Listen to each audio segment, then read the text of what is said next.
Dans ce module consacré à l'athéisme dans ses rapports avec la pensée critique, nous avons vu que cette dernière supposait un esprit qui, même s'il s'appliquait au départ à des objets éloignés de la politique, comme l'observation de la nature, se tournerait nécessairement, un jour ou l'autre, vers des thèmes plus dangereux pour les autorités établies, comme par exemple la domination d'une Église sur la société.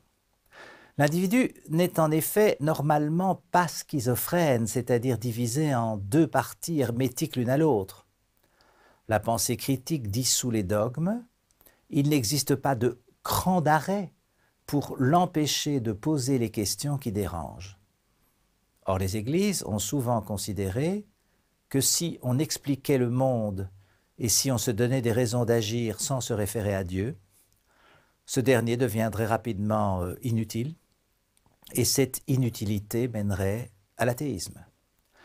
J'ai utilisé les exemples de Kant et d'un témoin au procès Kitzmiller sur l'intelligent design pour montrer que la religion était pourtant compatible avec le développement de la pensée critique et de la science, mais à une condition, qu'elle ne se mette pas en concurrence avec cette dernière en voulant opposer ses dogmes aux résultats fournis par le libre examen des problèmes. On peut en effet considérer la religion comme séparée de la science. La première concernant le monde de l'au-delà, la seconde le monde de l'ici-bas. La science ne se mêle pas de religion, et l'inverse devrait être vrai, du moins pour les religieux libéraux et ouverts. Le même argument peut être avancé en ce qui concerne les rapports de la religion avec la laïcité.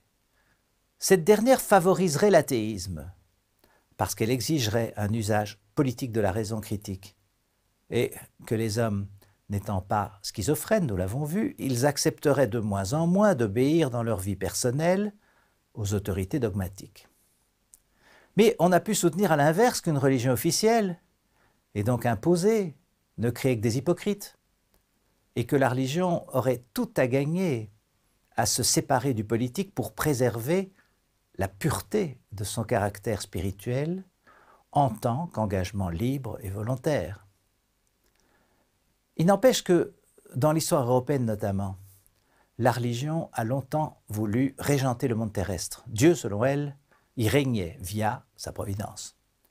Mais nous avons vu que cette dernière notion pouvait fragiliser la religion en rendant Dieu responsable du mal dans le monde, ou bien, inversement, en le rendant impuissant face à un mal qui aurait surgi malgré lui. Marx a vu dans la religion l'idéologie des oppresseurs.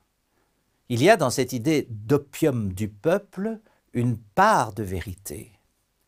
Mais nous avons vu que Jefferson avait présenté dans la Déclaration d'indépendance des États-Unis un Dieu qui garantissait les droits de l'individu contre les oppresseurs. On peut en effet lire les évangiles comme un appel à l'amour et à l'égalité qu'auraient trahi les églises en prenant le parti du pouvoir. Nietzsche a vu dans la religion l'idéologie d'une vie décadente, n'ayant plus la force d'assumer le tragique de la vie. Et Sartre, tirant les conséquences de la mort de Dieu, nous a invités à refuser toutes les nostalgies d'un monde ordonné par Dieu, dans lequel les voies seraient déjà toutes tracées, le sens de la vie indiqué, les places à occuper seraient assignées. Dans le monde de la pensée critique, il faut apprendre à se dégager de ces tentations.